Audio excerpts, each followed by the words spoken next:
Hi, everyone. Welcome. Welcome. I'm going to give it a few moments for folks to join us here. Thank you. Thank you for coming on and being here. I'm so grateful that you're showing up.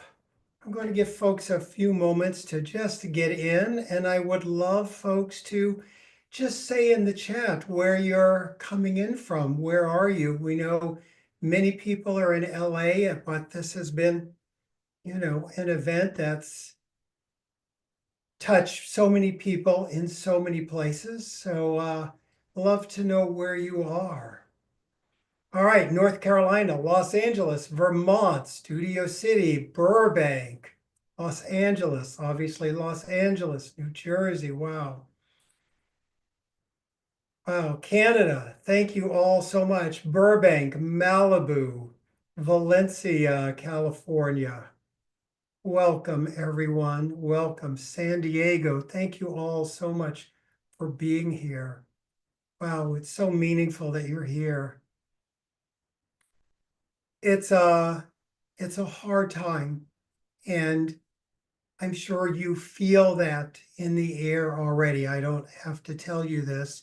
So we're going to try to have the conversations we want to have, we need to have.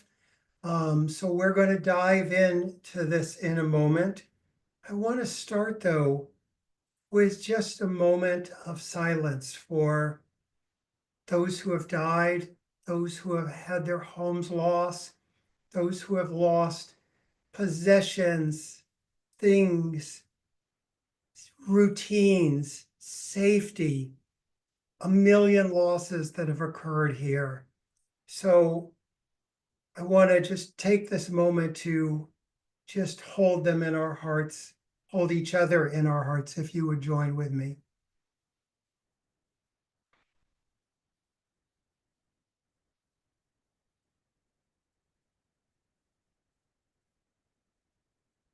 Thank you so much for doing that. I really appreciate it. If you would join with me. Oh, hang on. I have what I call a YouTube in the background replay coming up. There it is. You'll get to see it later on YouTube also and on our replay page. I am so grateful that everyone has shown up, whether you're here watching this live or in the replay. This has been challenging for so many of us in this moment. And as I always say, all grief often activates our old losses. For those of you who may not know me, I'm David Kessler. I'm a grief specialist, but I'm also someone who has had loss from the death of people that I care about in my life and family members. But also in my childhood, I lost a home, not to fire, but to another natural disaster. So this brings up so much for me, just feeling it all around. I'm joined by some incredible people that you're going to meet in a couple of moments, but I just want to start by saying, tonight is us holding space and sort of naming the heaviness that's in the air. And people may or may not think that's grief. I often think we think that grief is always only death, but I believe grief is a change we didn't want. And natural disasters, the horrible things that happen in the world, are things we didn't want. And our mind can't comprehend the enormity, the tragedy of it. I think many of us are exhausted on so many levels wherever you are in the continuum. There's people who are joining us tonight who have had to say goodbye to their home. There were people who are joining us that have lost their home and didn't get a chance to say goodbye. There's many of us that said goodbye to our home and luckily still have it. And there's also this collective grief in the air, even if you didn't directly experience a loss of a home. So there's the collective grief, there's the individual grief. And I think, I want folks to know one of the things that's so important for me in my work is to understand that it never really helps us to compare losses, because the truth is comparing is of the mind, and we don't have a broken mind, we have broken hearts. And while we're talking about Los Angeles tonight, we also recognize this is not the only tragedy that's going on in the world, and we hold space for all of it. And grief shows up in so many ways. And we're going to talk about grief and trauma. And I think this is traumatic grief that we're dealing with. And it dysregulates us. It confuses us. We talk about grief brain. I always call it grief brain. And one of the things someone on my team shared earlier today is years ago, she worked at one of the big department stores after there was a big fire in Laguna. And the department store was allowing folks to come in and get clothing and supplies. And they gave the people who worked there a list of what everyone needed.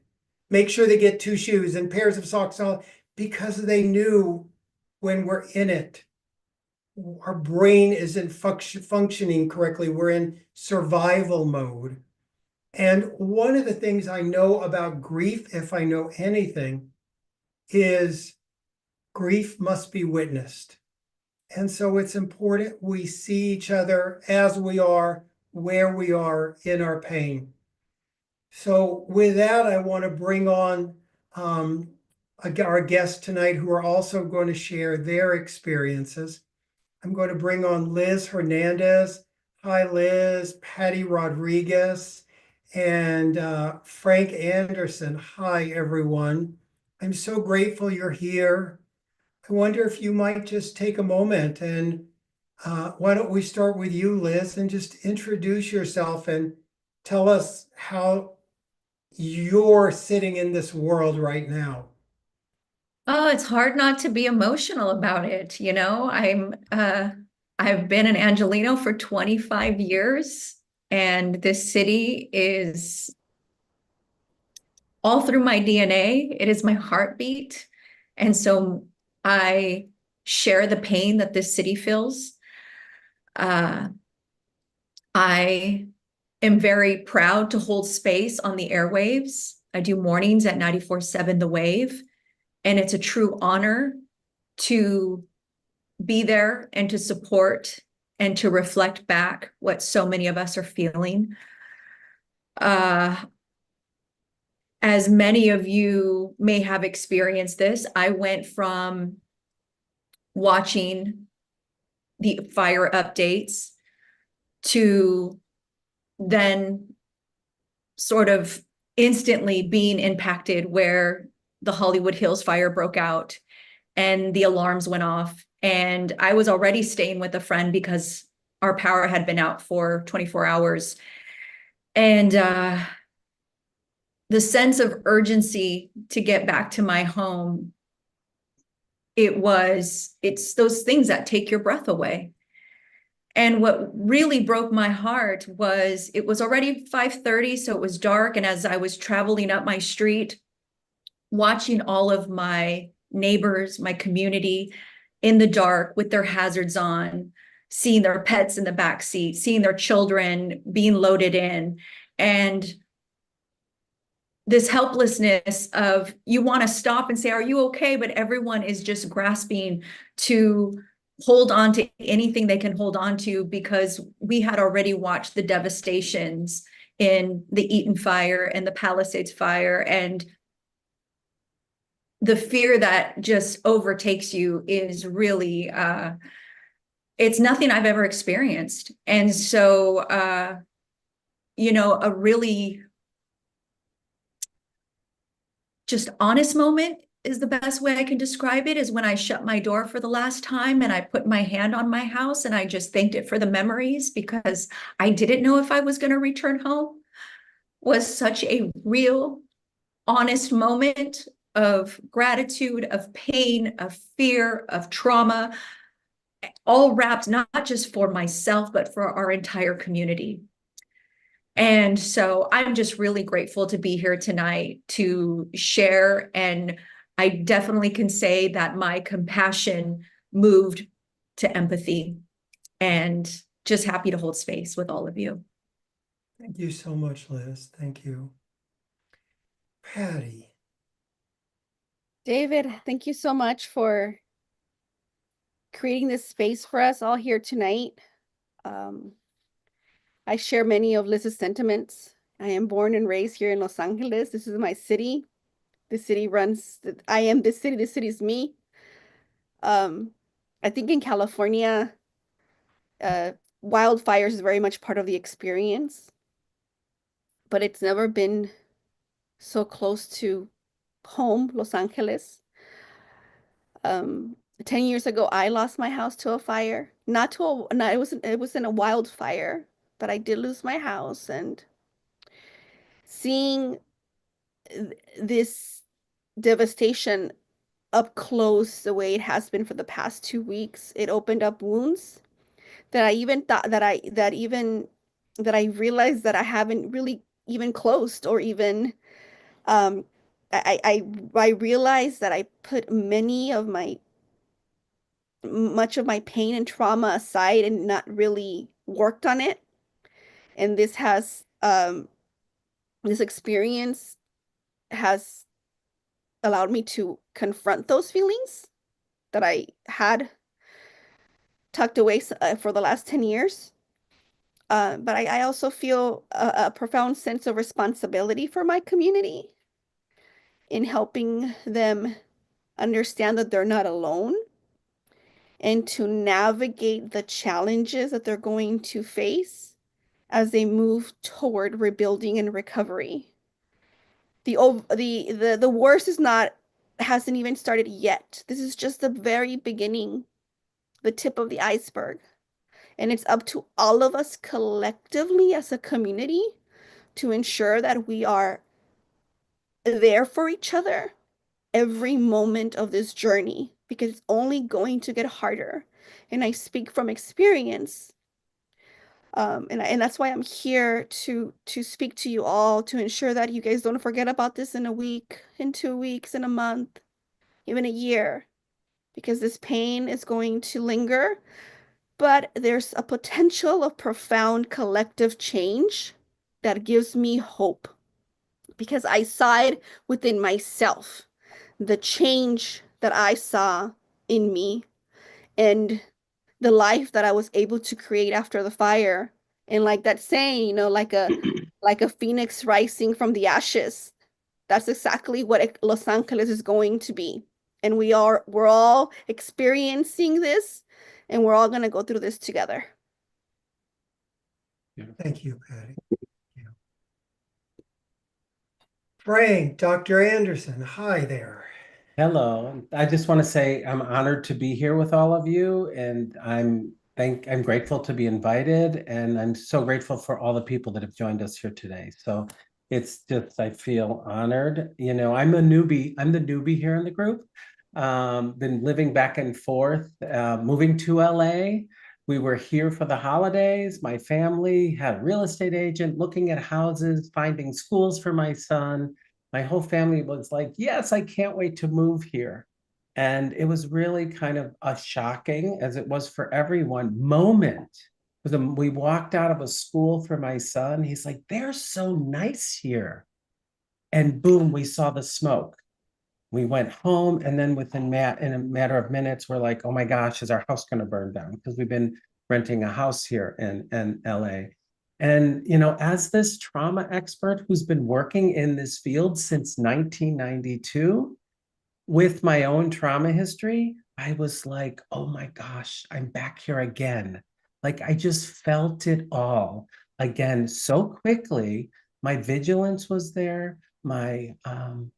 I got to keep my family safe. I have to keep myself safe. And one of the things that was so striking for me personally, because like I do this for a living and I sit with people's pain, I had no emotion in the moments of I have to be safe. Like it was safety, survival, not sadness and grief and loss. And I was so struck by that. Like, wow, you do this and you help people and you don't have access to your feelings because you're in survival mode. And it's same thing for me, Liz. As soon, we're kind of right in the middle of the Hollywood fires and the Palisades fires. And soon as the Hollywood fires started up, I was like, where's it's squashing us. We've got to get out. Like, and I had this evacuation panic that I felt, got to get out, got to get out. And my husband had the opposite reaction. He was frozen.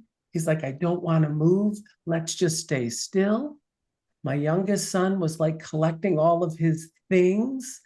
I'm going to lose this. I'll never see this again. So I also kind of just witnessed the range of different responses within our family as this is unfolding and happening. So, to teach it and help people and then to go through it again. I too, Patty, had all my childhood stuff come up from my past. I'm like, I know how to survive, right?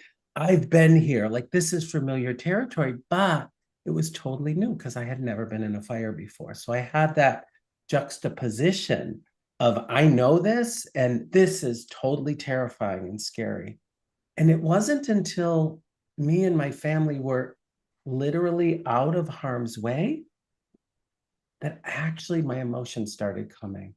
I then I felt sad and grief and loss and the desire to help. Like, oh my goodness, there it is again, right? So it was very striking for me to be in that shock phase, to be exhausted by the vigilance, and then to kind of thaw and start feeling emotion, right? And what can I do? And now I can help because I'm not in danger. And I thought about all those firefighters and first responders that are in trauma and helping, right? They're doing both.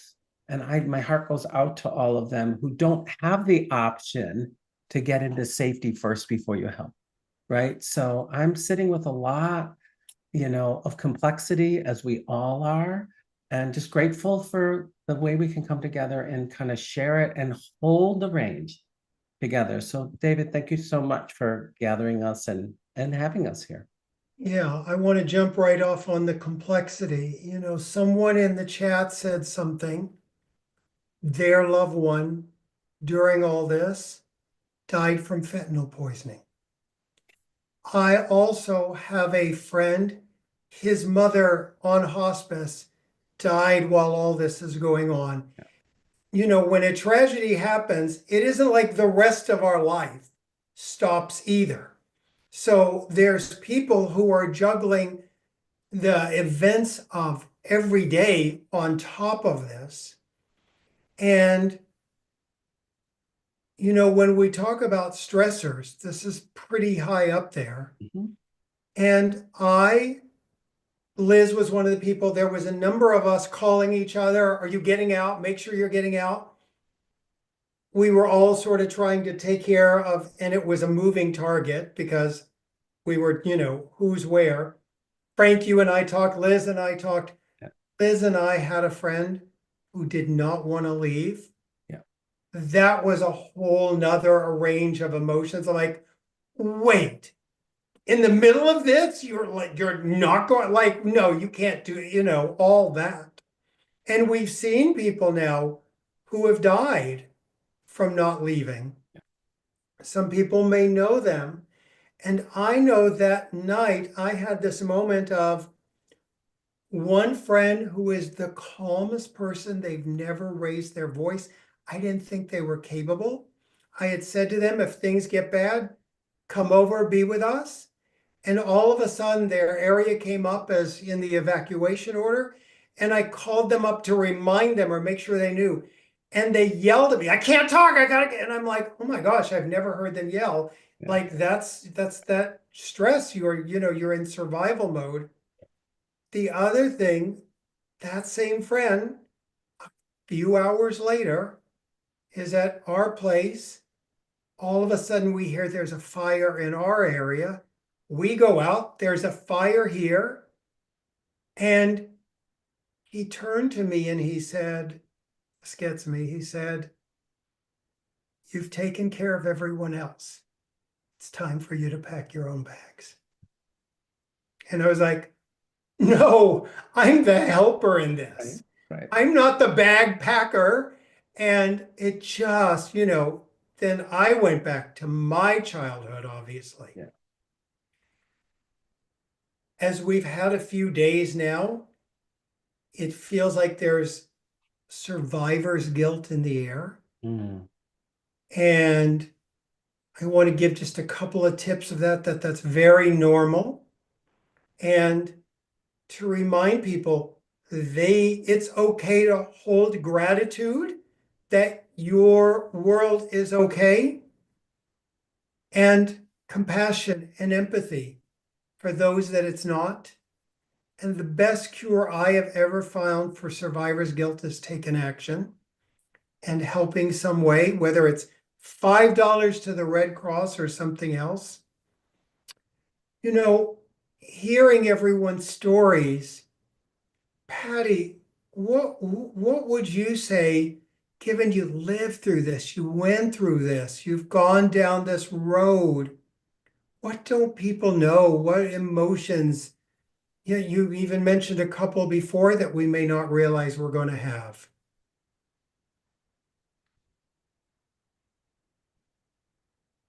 There's the feeling of shame and this rawness. Just feels you're stripped and naked. For many people that have lost their homes, many of them don't have a savings in their bank account.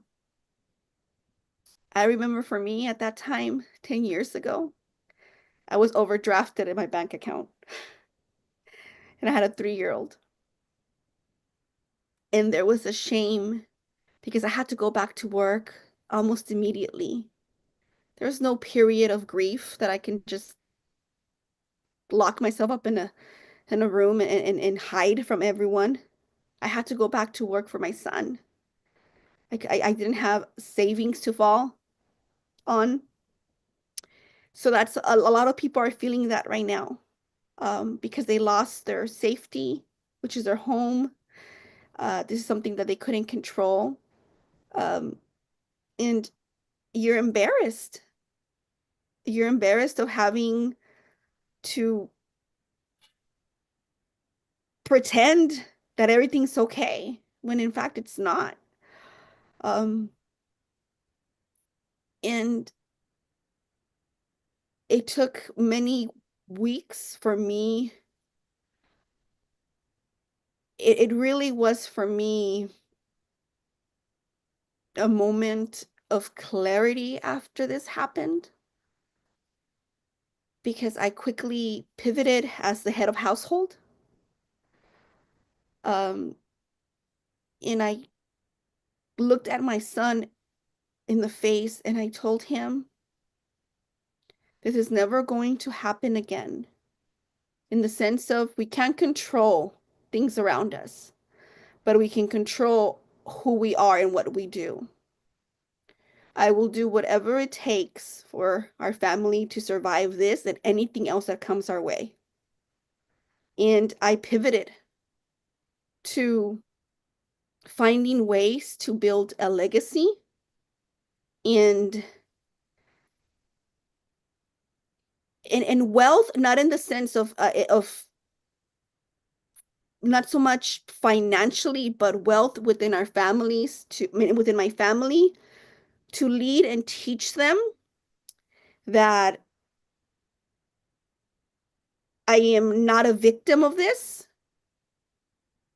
but that I can get through it and I can come out of the end of this a better person.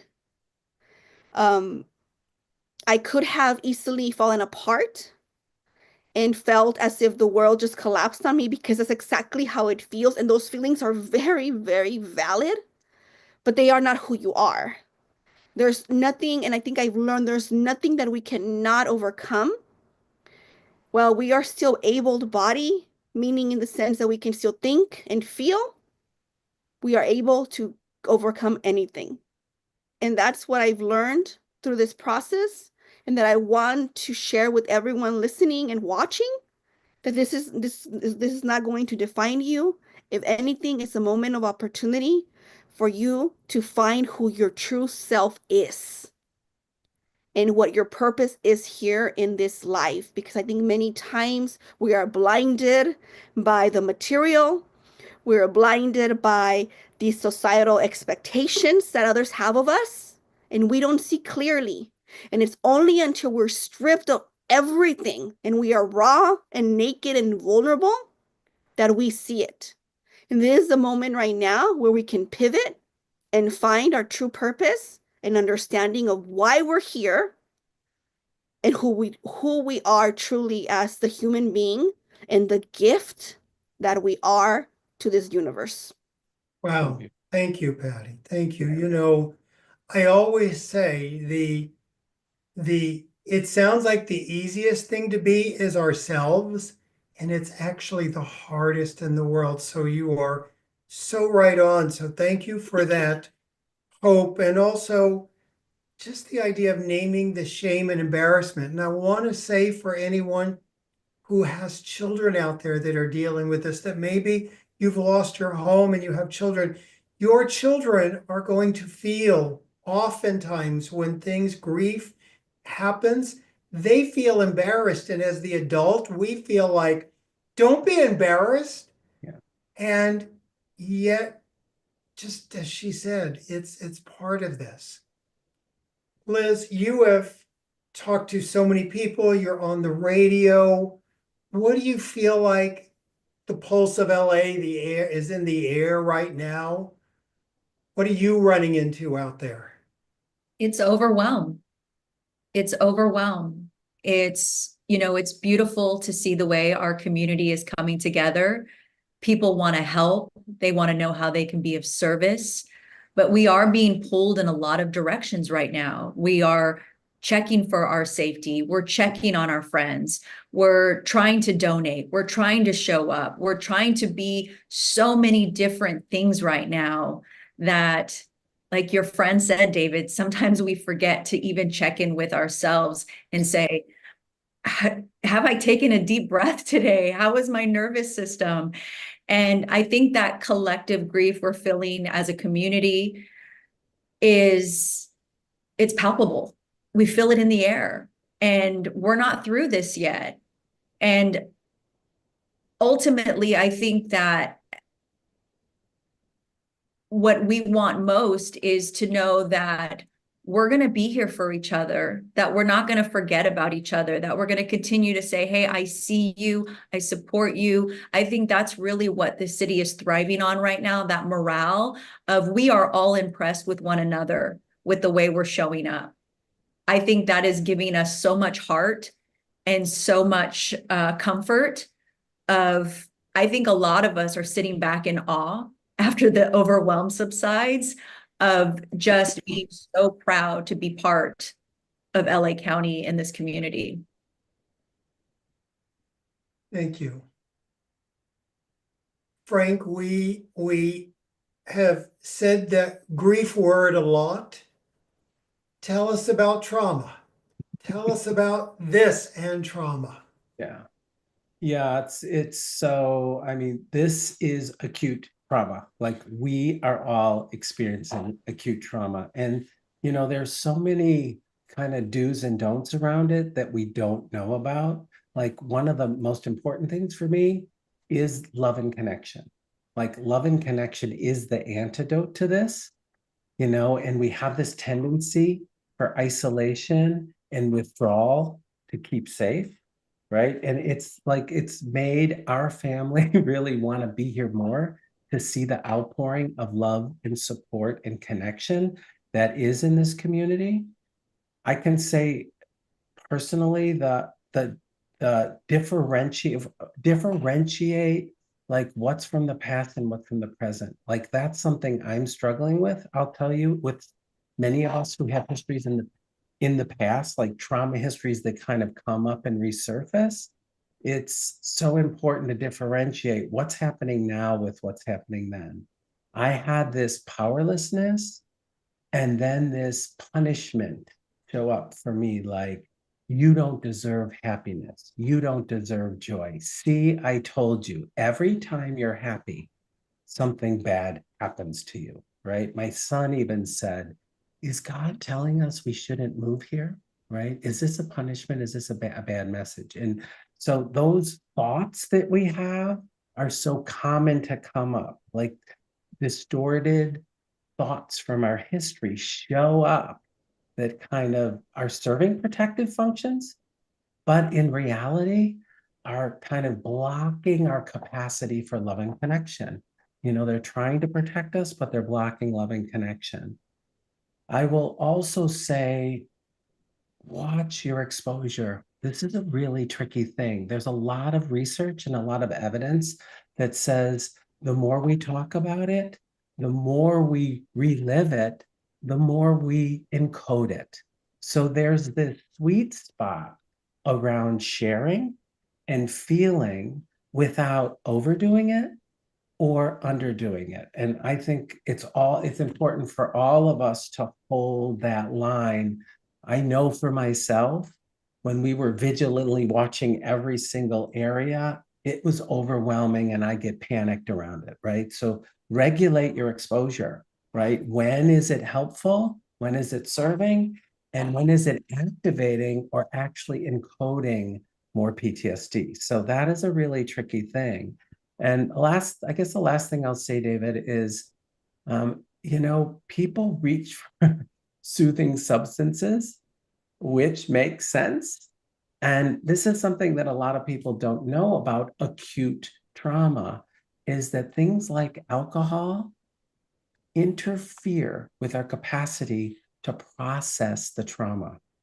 Each of our bodies and brains and nervous systems needs a space to process. If we allow it to unfold, we've got the resilience and the capacity to move through it. When we block it, when we overdo it, or we inhibit it, when we're thinking we're helping, we're actually making it worse. And so I'm kind of interested in teaching and sharing as much as possible, like the do's and the don'ts, right? Around unknowingly what makes it better and what makes it worse, right? There's a lot of research and evidence.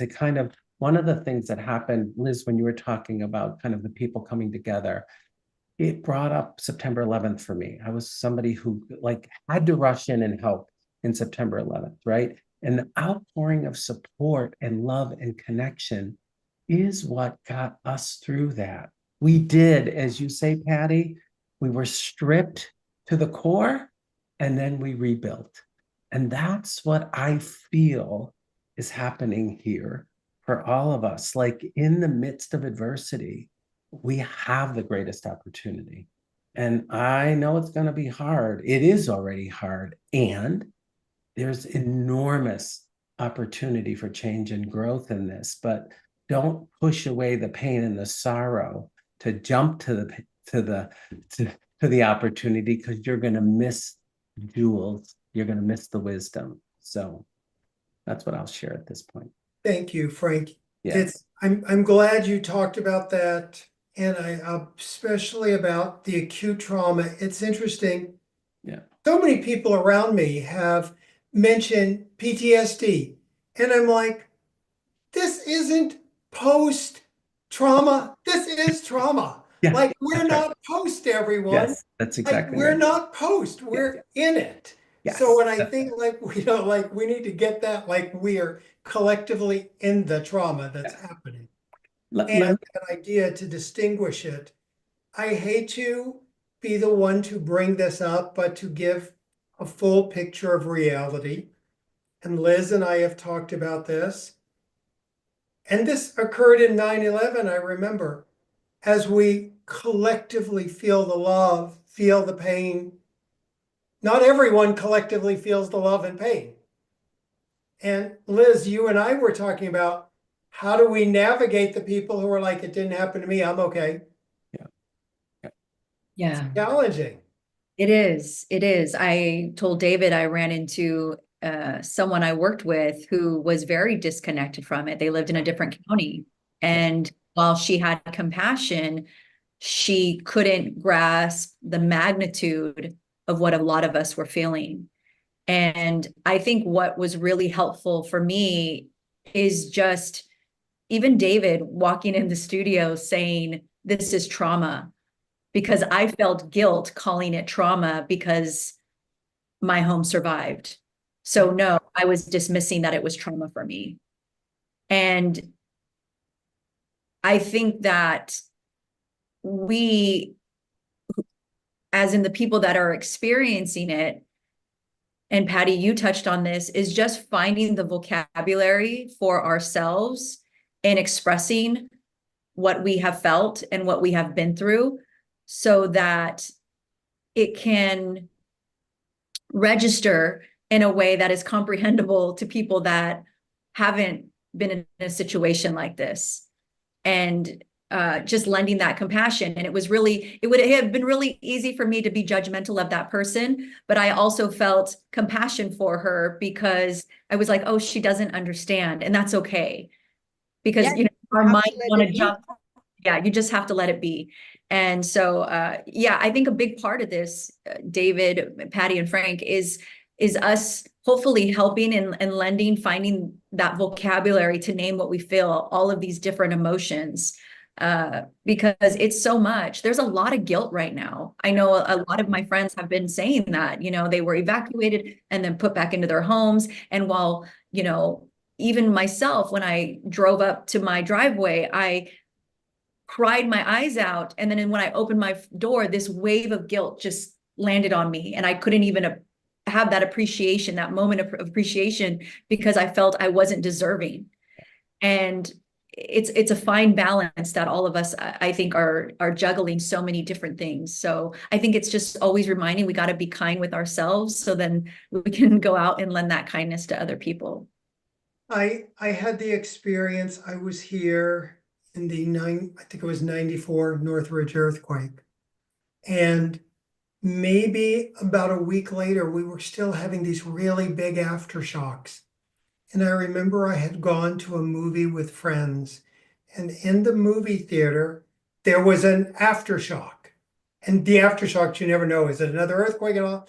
And in the theater, there were two types of people. Yeah. Where's the exit? We're out of here. We're in danger. And the other folks were like, shut up and watch the movie. Right. That's right. And I think that is part of our world. And sometimes, just like you, Liz, it's easy and it's tempting to go to judgment.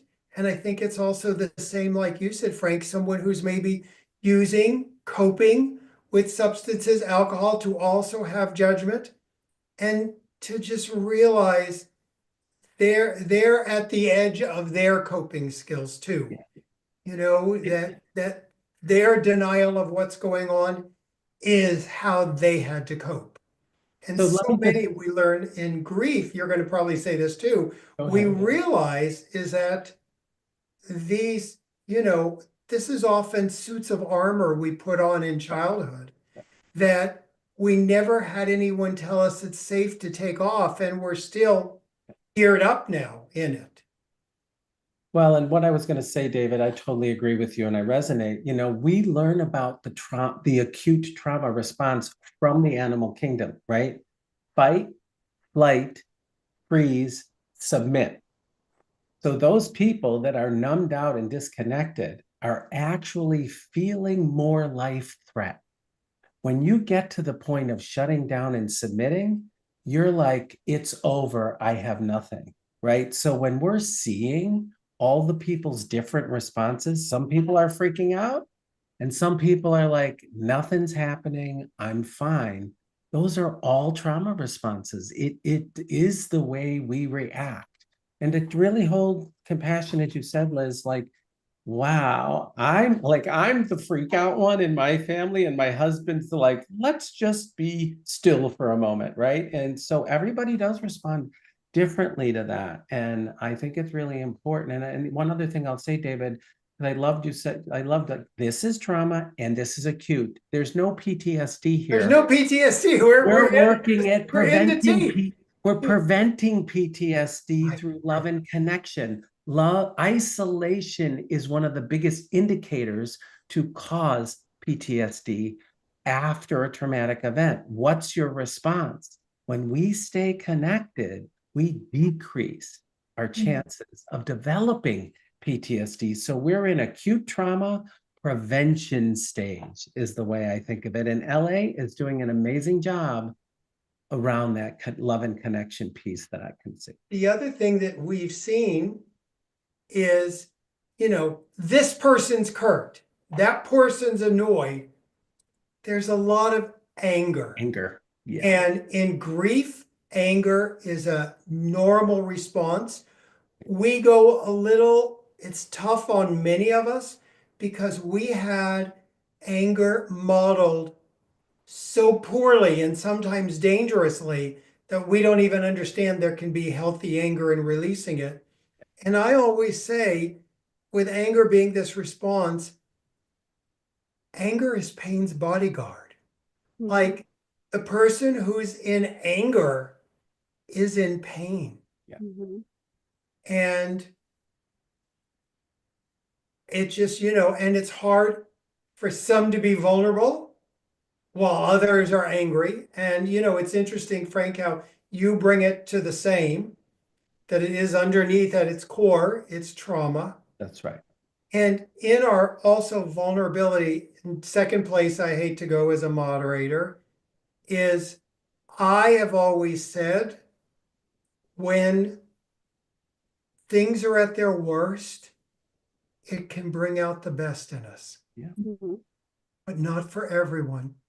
And Patty, yeah, and you've been telling people there's some scammers out there. Yeah.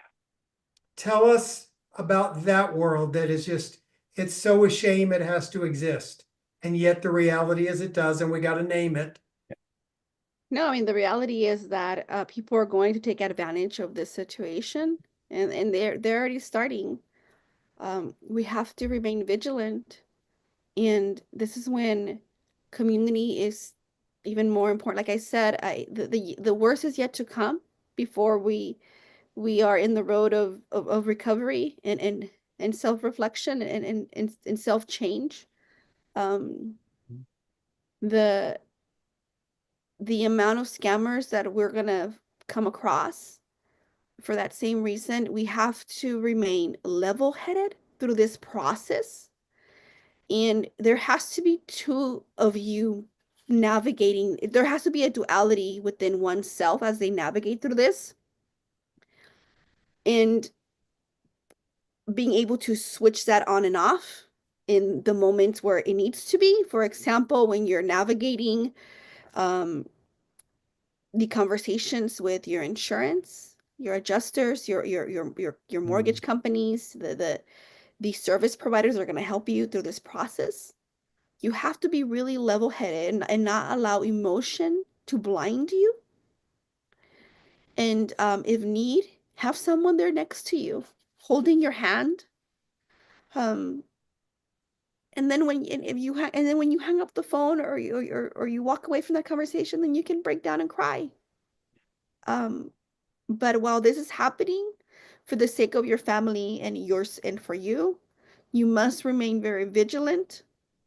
In a perfect world, everybody would just be, it would just be love, and everybody would just want the best for us. But the reality is that that's not the case. And this is where community is so important. And just make sure you're there for a person who has lost their home. And and be there in those moments. And if you don't have anyone, I highly suggest, if you lost your home right now, record those conversations. You're not going to remember any of those conversations. Write them down, have a pen and paper with you at all times, and read through everything. Read every line of your insurance policy. Read every line of every document that's presented to you, and do not be afraid of asking questions. Um, Many of us woke up or realized that we lost our home, and we go into this dark place of blaming the world, right? Why me? Right. Why does this happen to me? Why is life so unfair to me? You know what I learned during when that happened to me? I learned that life doesn't owe me anything. I learned that I actually owe life everything. And when I say that, I mean that I am responsible for how life happens to me. I choose to be in this world and be of service to others. And what I give, I receive. And that's exactly what I learned. And since then, since that happened to me, I just felt like just life has been incredible because I chose to turn off that voice in my head that kept saying, I am the victim. Life is so unfair. How does this happen to me? Um, no one understands how I'm feeling. I chose to turn that off because it wasn't serving me. It was only hurting me. I was hurting myself. How awful is that? That we hurt ourselves. The most beautiful thing, which is us. We are doing the hurting. No one is hurting us. We're doing that ourselves. So we have to turn that off and make sure that we're in a place where, and it's difficult because, again, it's years and years of trauma, and it goes back to childhood, right? Where we lost that, we were never able to develop that self-love, right? So it's very, very difficult. Um, but right now, you need you the most right now. Um, and right now, you have to be there for yourself and your community, and as painful as it is, it's turning off the negativity that our brains are constantly spewing at us. Because, like you mentioned, David, it's a way of, it's a way to protect ourselves, right? This negative vocabulary in our words, but it's really not. It's only hurting us, and it's digging us into a deeper hole that just gets larger, and then, you get to a point where you just can't get out of it. It's so true. And, that's one of the things that you're bringing as someone here who's been through all this, is that you do eventually get out of it if you, have support from folks and ask for it. It's hard to ask for it. The other thing is we talked about duality and we talk about unhealed trauma. We bring duality to so many things. We can use our faith to bring us strength. We can use our version of faith to condemn someone. Their house burnt down. Obviously, God wanted that. We can distort religion. We can use the politics of the world and the government to think about how can we be there to help rebuild. And we can also opportunistically use this moment to bring the worst of our politics to the situations. And to those of us, and many in LA right now, as you're dealing with these own feelings, it's hard to open up your social media. Yeah. I mean, just to collectively see LA's being punished. Yeah. David, something that you've said that has been such a saving grace for me, and being compassionate with myself and what I'm feeling too, is when we grieve one thing, we grieve everything. Yeah. And yesterday I caught myself, I haven't had the bandwidth to feel my emotions. Like what Frank said, you just go numb because you don't feel safe to feel what you're needing to feel. Yeah. And someone had shared a meme online about this man watching the planes drop the water, and he was so excited at how precise they were. And it was sort of this proud moment that we all felt like, yes, they got it right. They're saving homes. I went from laughing to crying, where it shocked me, where I went, ah, and lost my breath. And then I immediately said, what's wrong with me? I was shaming my grief. And then I stopped myself and I realized, oh, okay, I have the bandwidth now to feel. Right. And then I went from allowing myself that cry to then again, your old trauma comes up. Oh my God, I miss my mom. I wish my mom was here to hold me. So it's like this wild roller coaster of a ride. Right. But gosh, it's so important. If I have one message, we got to lean into that self-compassion of not being judgmental when all these different emotions come up, from guilt to shame to one minute you're laughing and you're feeling guilty about laughing at a meme, and then you're crying, and then you're missing your parent who's passed. All these different things, are just continuously coming up. Just being able to go back to a little bit of normalcy, you feel guilt. Mhm. So I just want to say to all of us here, just honor what you're feeling and lean into self-compassion again and again and again. So true. One thing I want to add that people are often surprised about as we're going through this collective grief, there are among us what I call practical grievers. When it comes to the death of a person, they're the ones that go to the funeral, they cry, and they're done. We're moving on. And our practical grievers are the one who goes, okay, you lost your home, brush your pants off and get up and rebuild. No time to cry. And it's a different style. Important we not make them wrong, and also let them make us wrong. Mhm. We get to have our feelings around everything that happens. And we get to have all these different grieving styles here. And tonight, I think we're touching on so many different styles and feelings of things that come up. And just, gosh, Liz, the feeling of your mom. And, this is the time we would lean on this person or they would be here, that comes up. And we have gone through this hour so quickly. I want to make sure we have time to just hear from each of you.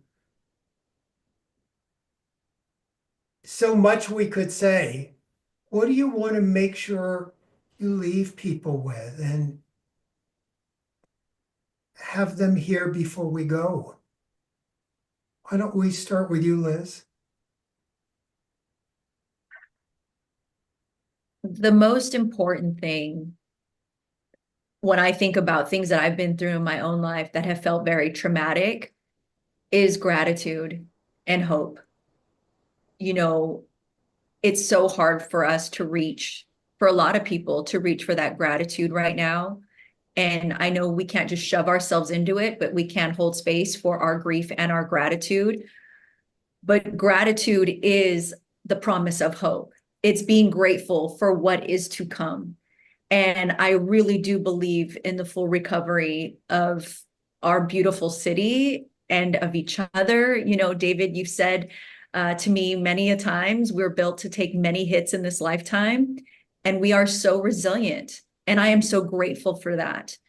And that's all I can think of. That's what keeps, as I was watching the news and just hearing every reporter, every official, I kept hearing the word gratitude, gratitude, gratitude. We're grateful for the first responders. We're grateful for the firefighters. We're grateful to this city. We're grateful to the people who are willing to help. We're grateful for anyone holding space and checking on us. And I truly believe that it's going to be gratitude and us practicing gratitude in these moments of recovery. Thank you, Liz. Frank, Yeah, boy, I mean, first of all, I just want to say thank you. Thank you, David, for having us here. And thank you both, Liz and Patty. I've learned a lot from sharing space with you, and I'm grateful just to be here. So thank you for that. I guess, I'm surprised, David, because I had I know what I'm going to say. And I'm kind of changing what I'm going to say based on what we've all been talking about and what I'm feeling in the moment. And it is for me, feel it all. Let yourself feel it all. Get ugly, get sad, get mean. Let yourself feel it because that is your greatest chance to get through it. So many of us stop it because it's hard and painful, and that perpetuates it. So let it be ugly. Let those snots come out of your nose. Feel mean and angry and sad and disappointed, because that's where you're going to get to the core, as Patty said, and rebuild something new, because I don't think we get there when we suppress it. So go for it and get to the other side is what I want to share with everybody. That's what I'm going to try to do. Thank you, Frank. Patty? I want us to think back at who we were before the fires. We were a city coming out of the pandemic, a city that many folks were we're going through challenging times, just hurting. Um, the um, the limited housing in the city, homelessness in the city. Yeah. And we were kind of numbing ourselves from those realities. So good. And I want us to see who we're becoming now. We are becoming neighbors who are here for each other. We're going from strangers to becoming friends and being there for each other. Yeah. We're seeing ourselves for who we really are as human beings. I keep saying on my Instagram something that my son, my 9-year-old son has been saying to me since he's been able to talk. We're all made of the same stardust. And if anything, this has shown, I want everyone to remember who was there to stepping up to help. It was the community. It was the small business owners who are giving their all to those who have been displaced and are hurting right now. They were there first than anyone else. So I want us to continue remembering that as we rebuild and we move forward and rebuild, and how we envision rebuilding our communities.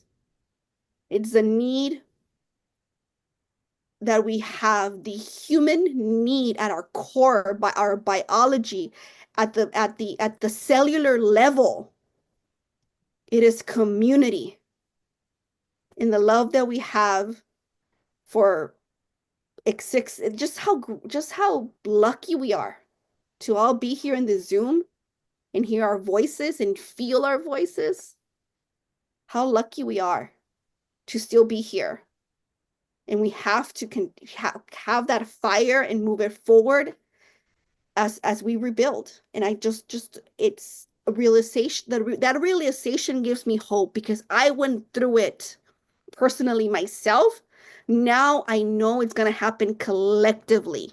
Yes. At a level that is going to change the way Los Angeles is moving forward. There's a Los Angeles before the fire, and there's a Los Angeles after the fire. And this Los Angeles after the fire is going to be closer together. It's going to be rooted in community. And it's the opportunity for us to everything that we have been fighting for us to see it realized right now. Yeah, I love that. Thank you. Thank you. I just want to leave folks with, in grief and loss, when you're in the just midst of the acute pain, it can feel so hopeless, and that this pain will be our new reality. And I just want to remind people, no pain is forever. No feeling is final. And this pain, this grief, we want to run from it. And what we run from pursues us. and what we face transforms us. And I'm just so grateful. It's so touching just to see how fragile we are and how strong and resilient we are at the same time. And that we, the four of us, are just a microcosm of LA and how people are coming together for one another. If you missed part of this, you have a friend you wish would have seen this, just know you can go to grief.com/LA and there's going to be a replay of this up there. I'm so grateful to the three of you, and I'm grateful to all of you who are taking the time. I can tell you, in grief, you learn what's important, people and time. And you've given us time tonight. So thank you all so much for being here. Thank you all. Liz, Patty, Frank, thank you so much. Thank you, David. All right, Thank you. everyone. Peace, and we'll be talking again. Thank you so much. Just the beginning of conversations in LA, I'm sure.